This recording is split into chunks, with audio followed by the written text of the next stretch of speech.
नमस्कार प्रिय मित्रों, मैं ज्योतिषकार कमल आप सबका हार्दिक अभिनंदन करता हूं आपके अपने इस प्यारे यूट्यूब चैनल एस्ट्रो कमल में। आज मैं आपको, थोड़ी तबीयत सही नहीं है, गले में खरखर हो रही है, खराश सर्दी ने पकड़ लिया या मौसम कुछ ऐसा ही है कि सर्दी और गर्मी मिक्स में चल रहे हैं। तो रात को मच्छर आते हैं तो कूलर पंखा चलाना पड़ता है और दिन में गर्मी रहती है, तो सर्दी गर्मी पकड़ लेती है। अभी हालत ख़राब हो रही है, पूरे राजस्थान में वायरल जैसा कुछ चल रहा है। दोस्तों, आज मैं आपको एक ऐसी साधना बता रहा हूँ। ये साधना प्रयागराज के एक महान संत ने, जो दृष्टिहीन है, और उन्होंने कई साधनाओं पर अभ्यास किया और बहुत ही उच्च कोटि के साधक, और ऐसी ऐसी साधनाएं जिनको अगर मैं कहूँ तो लोगों के पास, मूर्खों के पास और कुछ नहीं है, उल्टे सीधे कमेंट करने के अलावा उल्टे सीधे कमेंट करेंगे। और साधना इतनी ऊंची उन्होंने कर रखी है जिसकी कोई सीमा नहीं। उन्हीं साधनाओं में से एक साधना उन्होंने मुझे बताई थी। बोले, दुनिया में कोई भी व्यक्ति हो, किसी भी व्यक्ति के सामने आप एक काजल बनाते हैं, उस काजल को बना करके आंखों में साल करके निकल जाओ। दुनिया का बड़े से बड़ा व्यक्ति आपको किसी भी काम के लिए मना नहीं कर सकता, तुरंत हाजिर होगा, तत्क्षण आपकी इच्छा पूर्ण करेगा। उन्होंने यह साधना मेरे को बताई। उससे पहले मैं आज एक कमेंट आए हैं यूट्यूब चैनल पर, जीवन से जुड़ी कुछ बातें मैंने करना शुरू की तो कमेंट आना शुरू हुए। उस कमेंट में से एक कमेंट है जिसको मैं आपको बताता हूँ। कभी कभी हम जीवन में कितना उलझ जाते हैं और जीवन को कितना क्लिष्ट कर लेते हैं, कैसे कर लेते हैं। कमेंट आता है, इसमें नाम तो उसका कुछ ढंग से, कमेंट देने वाले का कुछ होता नहीं ढंग से, फिर भी कल्याण नाम लिखा है। लिखते हैं, गुरुजी, ये जो प्यार है ये बहुत अच्छी चीज़ है, और इसी तरह मेरा हाल हुआ। मैंने वीडियो दे उसके नीचे लिखते हैं, और इसी तरह से मेरा हाल हुआ। मुझे एक लड़की से प्यार हो गया, मोहल्ले की लड़की थी, मगर मुझे भाई बोलने लगी। मैं परेशान हो गया, जिससे प्यार हुआ मगर वो भाई बोल रही है, तो मेरी ज़िंदगी बर्बाद हो गई। नीचे एक और सज्जन कमेंट करते हैं, उन्हीं के कमेंट में कमेंट करते हैं कि गुरुजी इसका तो मोय मोय हो गया। मोय मोय क्या होता है पता नहीं। गुरुजी इसका तो मोय मोय हो गया, आप ज़रा इसके लिए जादू की झप्पी दे दो। ठीक है, पहले वीडियो शुरू करने से पहले, साधना शुरू करने से पहले मैं थोड़ी जादू की झप्पी दे देता हूँ। सुनो, वो ज़िंदगी ही क्या जो दूसरों के इशारों पर चले।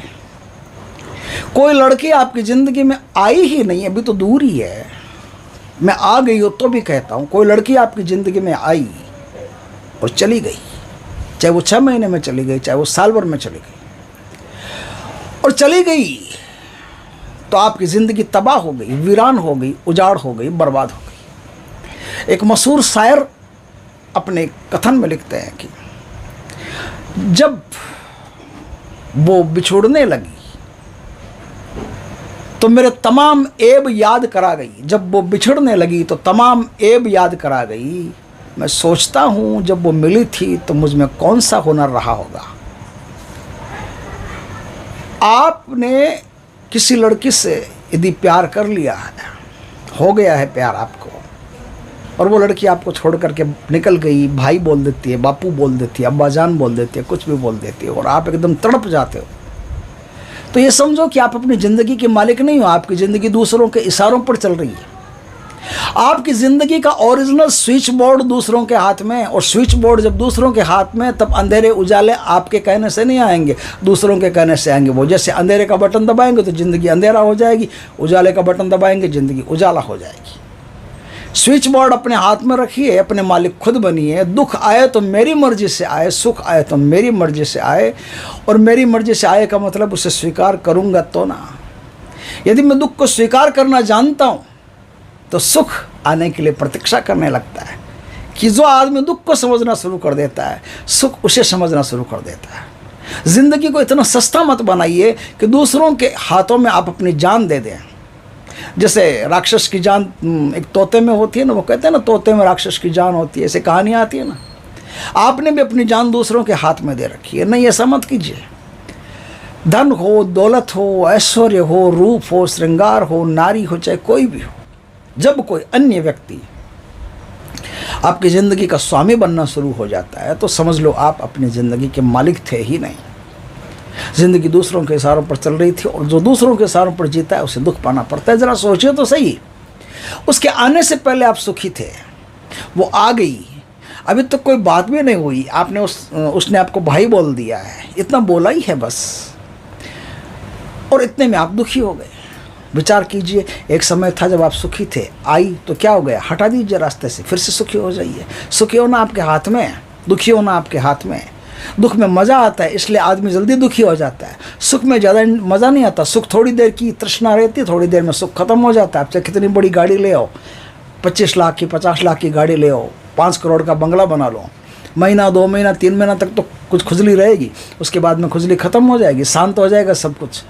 सुख जल्दी ख़त्म हो जाता है, सुख की जो संवेदना जल्दी गिर जाती है, दुख की संवेदना गिरती नहीं, वो युगों युगों तक चलती रहती है। इसलिए आदमी दुख के दिन बड़े गजब के बयान करता है, पकड़ के रखता है दुख के दिनों को।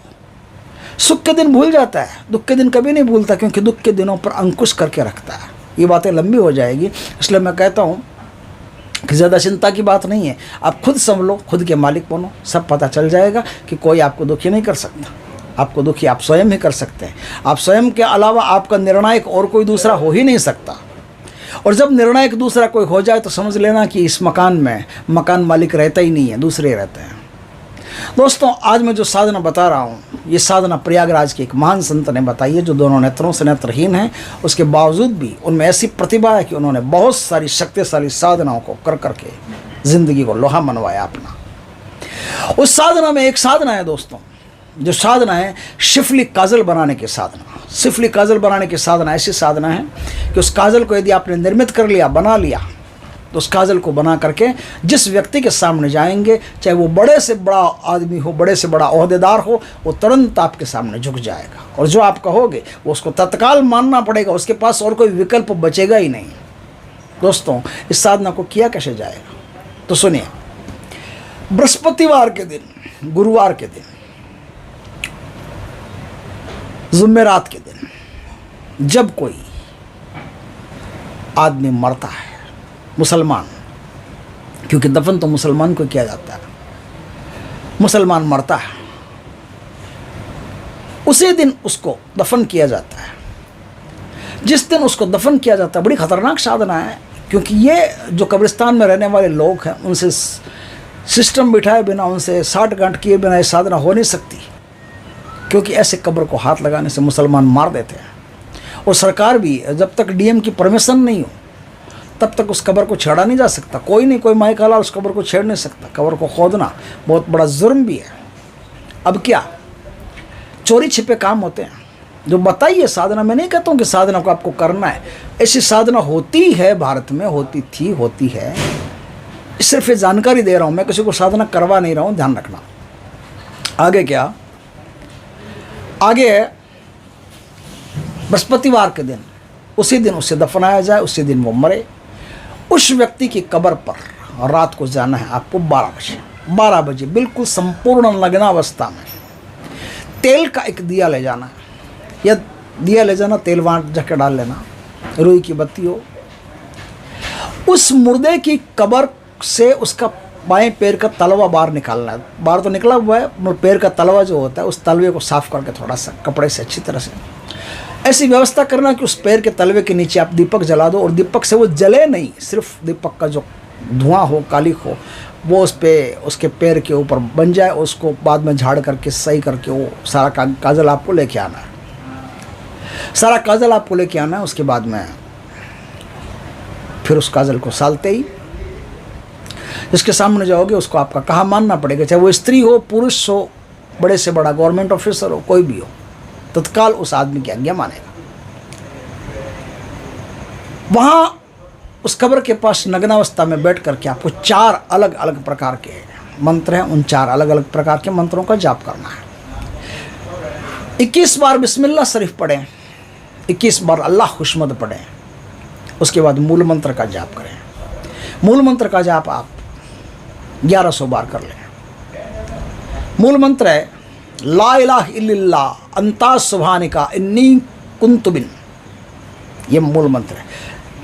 अब 1100 बार जाप करने के बाद में अब आपको कुछ देर तक, यानी 10 मिनट 15 मिनट कुछ देर तक आपको एक विशेष टोन में एक मंत्र को जाप करना। उसकी टोन लिख करके तो बताई नहीं जा सकती, तो इसलिए बोल करके बताई जाती है। मैं बताता हूँ किस तरह से उन्होंने मेरे को बताया था। बिस्मिल्लाहिर्रहमानिर्रहीम कुल्लिल्लाह, इस कुल्लिल्लाह को जोर से बोलना। बिस्मिल्लाहिर्रहमानिर्रहीम कुल्लिल्लाह, बिस्मिल्लाहिर्रहमानिर्रहीम कुल्लिल्लाह, इस कुल्लिल्लाह को जोर से बोलना। ऐसा करते गए थोड़ी देर में आपका दीपक भी शांत हो जाएगा। कितनी देर दीपक की ना हो तो भी कोई दिक्कत नहीं, उसको वहाँ छोड़ दीजिए जिस शक्ति से। फिर जब अपना दीपक निकाल लीजिए, कब्र को वापस बूर दीजिए, बंद कर दीजिए अच्छी तरह से, जैसे पहले थी वैसे। अपने घर आके उस काजल को एकत्रित कर लीजिए किसी डबिया में, और डबिया में एकत्रित करके थोड़ा सा काजल चाहिए आपको, साल करके चले गए, तुरंत आपकी बात मानेगा। खतरनाक साधना है, जिस समय साधना कर रहे हो उस समय कोई डर भय नहीं आए, इसलिए बिस्मिल्लाह शरीफ और अल्लाह उस मंत्र का पाठ किया जाता है। फिर आप अपनी मनोकामना कोई भी हो, किसी स्त्री से हो, पुरुष से हो, बच्चे से हो, बूढ़े से हो, किसी से भी तत्काल पूर्ण करवा सकते हैं। जिसके सामने चले गए वो तुरंत आपके हुक्म का तामील करेगा। दोस्तों वीडियो अच्छा लगे तो लाइक करना, कमेंट करना, शेयर करना। पहली बार हमारे चैनल पर आए, चैनल को सब्सक्राइब करना, पास में जो बेल आइकॉन का बटन दबा देना, ताकि हमारी ज्ञानवर्धक जानकारीपूर्ण वीडियो सबसे पहले आपके पास आ सके। जय श्री कृष्णा दोस्तों।